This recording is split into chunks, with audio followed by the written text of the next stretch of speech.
So all I hear is Milwaukee this, Milwaukee that.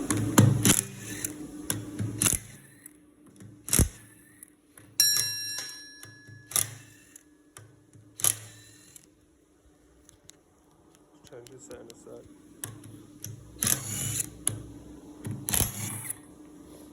Just hisses everything.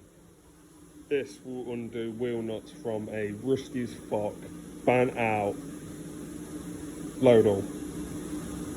Granted, it takes quite a bit longer, but it can do it. It's powerful. This is the Dewalt DCF891 with a 24mm on it. This is a power shift, and this is Loctited in. It's 24mm on top for the handbrake, and we'll see if it can do it.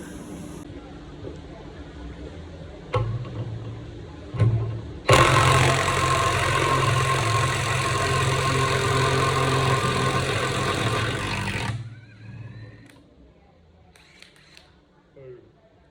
Took its time.